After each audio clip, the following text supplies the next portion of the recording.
Hi friends, welcome to EduTap. So welcome to the Target NABARD Grade A and B 2019 5 MCQs a day series. So friends, this is a new series which is started by EduTap for NABARD Grade A and B examination.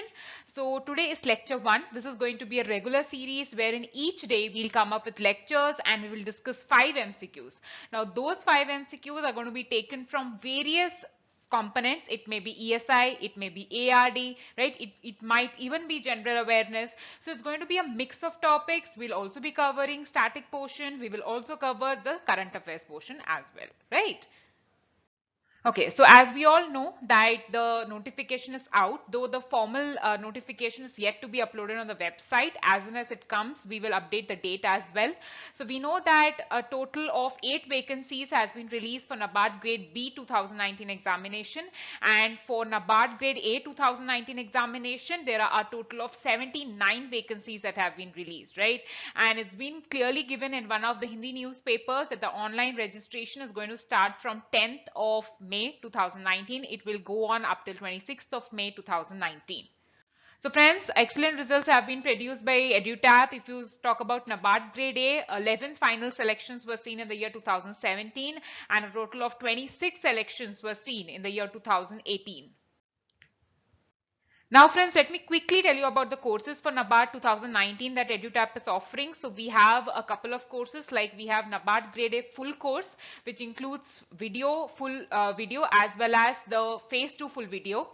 NABARD Grade A, there's also other course wherein only the phase 1 mock test plus phase 2 full video is there. We have launched a separate course for ARD, that is Agriculture and Rural Development, wherein you'll get mock test for phase 1 and phase 2 full video course. Then there is also NABARD Grade B course that we have launched. So complete course has been launched for Grade B. Plus you can also get it along with Grade A, that is phase 1 mock test plus phase 2 full video course, Grade A, and the third paper that is separate for Grade B. Right? And on all these courses right now we are running a 20% off. You can use the coupon code NABARD20 to avail the same. Further friends, we also offer combo courses. Okay, so you can see the combinations that are there, and currently we are running a 30% off on all the combo courses, and you need to use the coupon code combo30 to avail the same, right? So we also offer other courses like RBI Grade B individually, SEBI Grade A, RBI Assistant, AFO, and even the QRE course for banking exams, that is Quant, Reasoning and English. So friends, let us begin with the first question today. Okay, so you can see on your screens the question. So for each question, what we will do is, first I will tell you the relevance. Now friends, knowing this relevance is very important because you need to know that from that particular topic in the syllabus, what kind of questions are asked.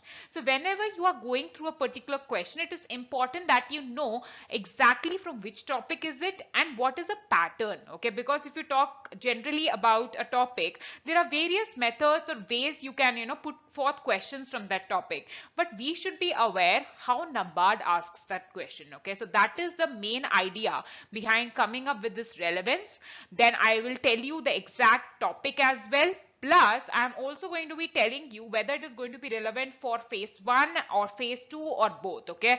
Because there is a huge overlap. We know that in phase 1, there are 40 marks for ARD and 40 marks for ESI. Out of a total of 200 marks, 80 marks ESI and ARD.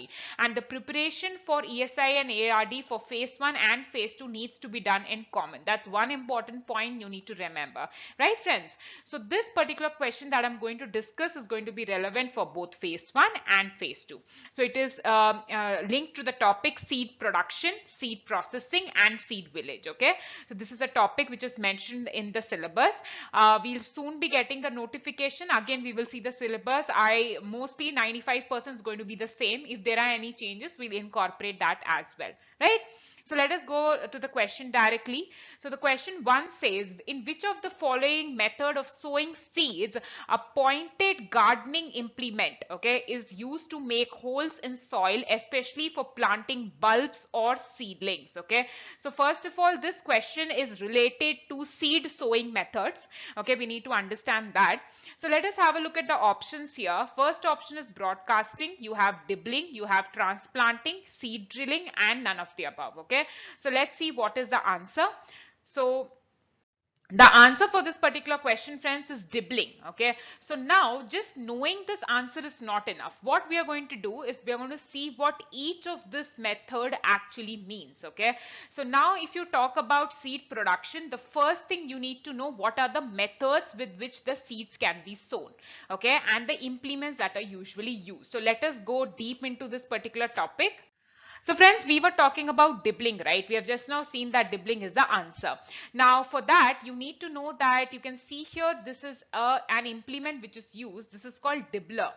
Okay, now you can see there's a wooden handle at the top and a pointed end downwards. Okay, so using this dibbler, what they do is they make holes at particular marks made in the field. Okay, for example, let us take this as a field.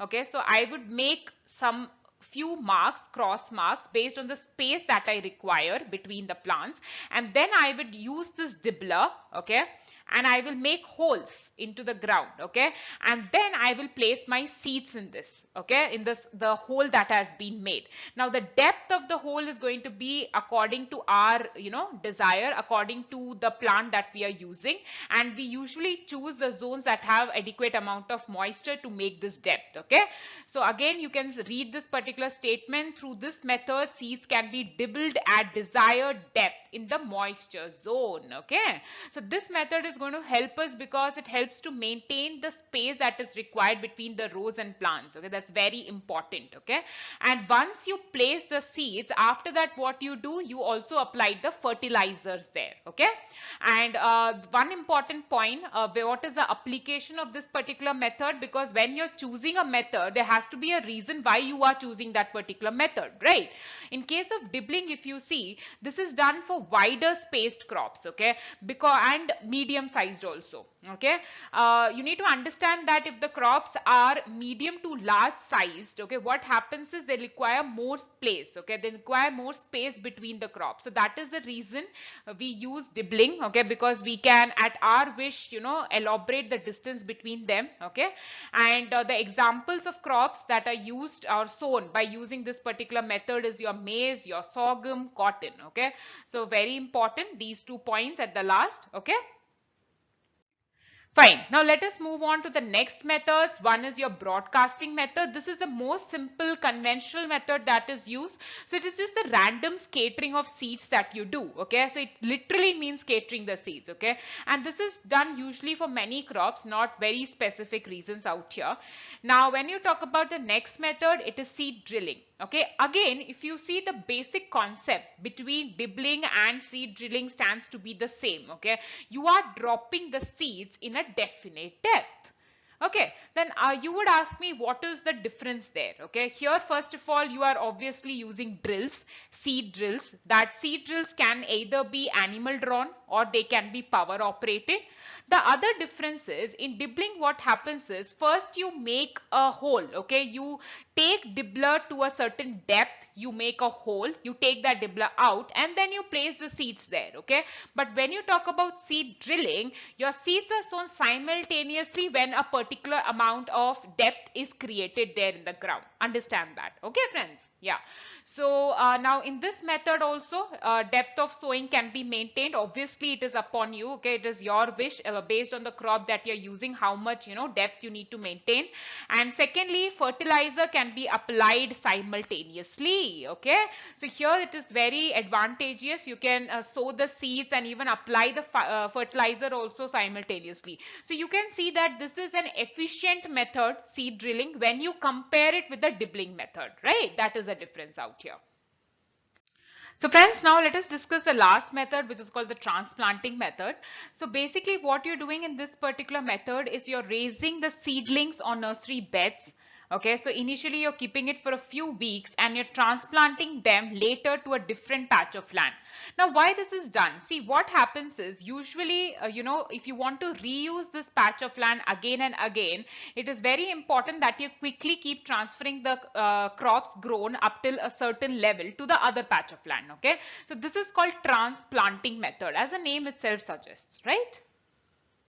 Okay, now we have come to question number 2. Okay, so friends, it's very important that you take important, takeaways from this session or this lecture, because see, now we have discussed the seed sowing methods in the first question.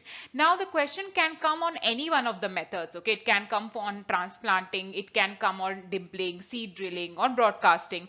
So that is the reason, we made sure that once a particular answer is given, we discuss all the other options as well. So you need to be aware of all those methods, right?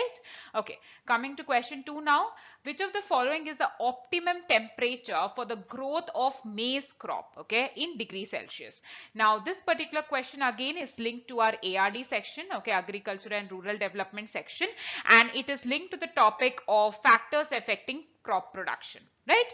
And it is relevant for both phase 1 and phase 2. Now friends, again, why I am stressing on the relevance, as I told you, you need to know what kind of questions are asked. That particular question can be put forth in phase 1 as well as phase 2, right? That's very important. So the options are 20 degrees Celsius, 32, 25, 29, none of the above. So we are talking here about the optimum temperature, right? Fine. The answer is very simple. It is 20 degrees Celsius. Okay, so this is the optimum temperature for the growth of maize that is required. Now, what is the important takeaway here? Because this is very simple question. Okay, you just need to know the answer. Now, you need to go ahead and make sure that you know the optimum temperature for at least the major crops. Okay, for example, we have given a tabular column here that has crops minimum temperature, optimum temperature, and the maximum temperature, right? So this is what you need to learn. Once we have given you a question, extrapolate it and make sure you do the rest. Okay, so pause this video maybe and make sure you memorize these values that are given. That's very important, right? Okay, now coming to question number 3. Again, this question can be linked to the ARD section of NABARD, right? And it is linked to the topic soil and water conservation, major soil types, water resources, and types of irrigation. Okay, a lot of topic it can be linked to. Then it also is relevant for phase 1 and phase 2. Okay, so the question says the sprinkler method of irrigation is most useful or suitable for. Okay, is it suitable for undulated soil? Is it suitable for well-leveled soil, heavy soil, all of the above, or none of the above? Let us see the answer. Okay, friends, so the answer for this particular question, it is undulated soil. Okay, so let us see why is it so. So friends, now let us have a look at what is the sprinkler method of irrigation. So it is a technique of applying water to the crops which is very similar to natural rainfall.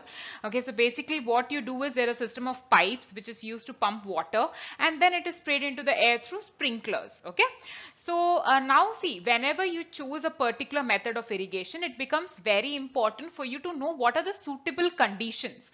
Now if I talk about sprinkler irrigation, obviously it is going to be used for most of the conditions, but there are certain best set of conditions for which it is suited specifically. So we need to be aware of those conditions. Okay, so the first condition is sandy soils. Okay, so it is best suited for this. Why? Because sandy soils have high infiltration rates. Okay, now understand this. Sandy soils has larger particles. Okay, so what happens is it has a good drainage system, okay, good drainage capacity, so the water does not stand there. Okay, so whenever you pour water, the water tends to go deep into the ground, okay, easily. That is called high infiltration rates. Okay, so what happens is it requires irrigation very frequently. Okay, so it becomes dry. Why?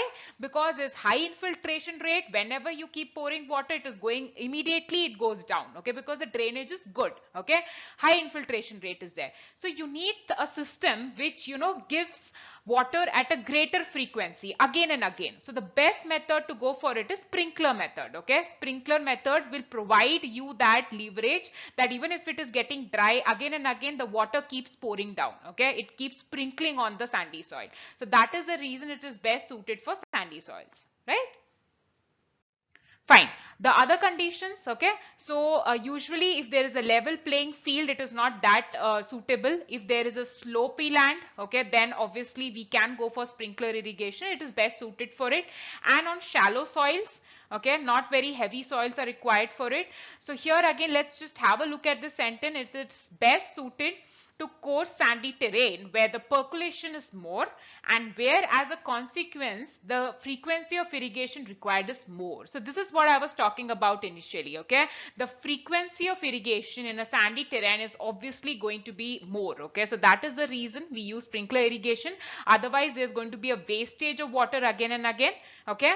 Also suitable in undulating terrain where land shaping is expensive or technically not feasible, okay? So for example, if you have an undulating terrain, that is which is not leveled, okay? So what happens is when you want to do irrigation there, it would cost you so much to make sure that it is leveled, okay? That cannot be done, okay? So instead of that, what you can do is you can go for alternate methods of irrigation. One of those methods is sprinkler method, right? Very simple.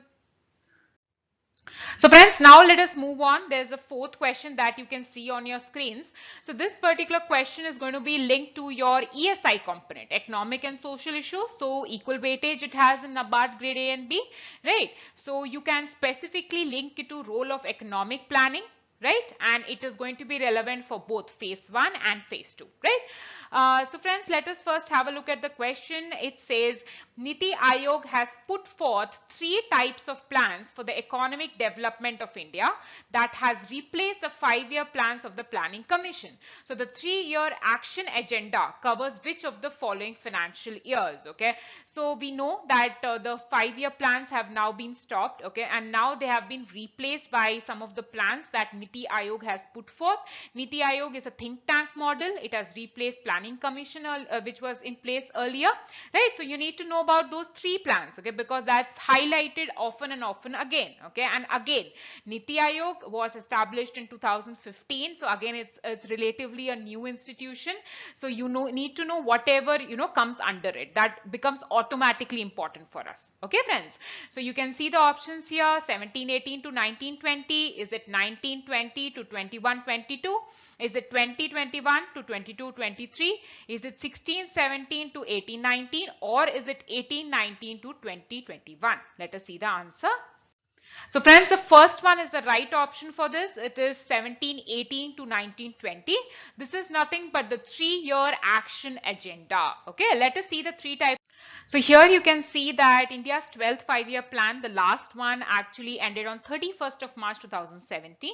We just now saw Niti Aayog has come out with 3 types of plan. Okay, there is this vision document which is for 15-year, and there's a 7-year strategy document. Okay, and the third type is action agenda. Okay, and this action agenda is from 1718 to 1920. Okay, so again this 3-year agenda is divided into 7 parts. Okay, now with a number of specific action points for each part. Okay, very simple, fair enough. Here you can see these 3 types of plans. So action plan, strategy plan, vision. 3 years, 7 years and 15. Okay, short term, mid term, long term, right? Fair enough friends. Okay, just have a look at these 3 types of plans.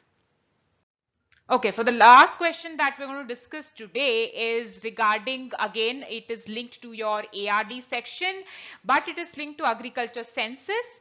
Okay, I have not taken a current affairs question. If I had written here agriculture census 1516, then this is a current affairs question. But now what I'm going to do is I'm going to take it from agriculture census, but I'm going to deal with the static part, which is not going to change as the new census arrives. Let us see the question first.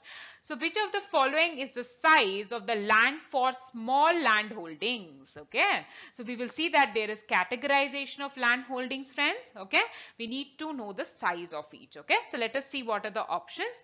1 hectare or less, 2 to 4 hectares, 1 to 2, 4 to 10 or about 10. Okay. So the answer for this particular question, it is 1 to 2 hectares. So a particular land holding can actually be called as small, okay, if it is 1 to 2 hectares in size. Very simple, but if you know this, it will fetch you 1 solid mark. Okay. Yeah, so here is a kind of land holdings in India. Okay, you can see here marginal, size is 1 hectare or less, small 1 to 2, we just now saw. Semi-medium also exists, size 2 to 4, medium also is there, 4 to 10, and there is large, above 10. Okay, now this is again very important because if the schemes are released, sometimes the eligibility criteria is based upon the land holding of the farmers, the size of it. Okay, recently also in the budget announcement there was a scheme like that. I'm not going to tell you. If you know that, you can write that in the comment section below. So there again the eligibility criteria was based on the land holding that the farmer has, right friends? Okay, so with this, we are done with today's lecture. Lecture 1 under this target, NABARD Grade A and Grade B 2019, 5 MCQs a day series. If you have any query, you can write us an email at hello@edutab.co.in. You can give us a call on 8146207241. If you want to know about the course features, you can go to our website www.edutab.co.in. And friends, do let us know if you found this particular series useful, and we shall be continuing it in the coming days as well. Thank you so much and happy learning, guys.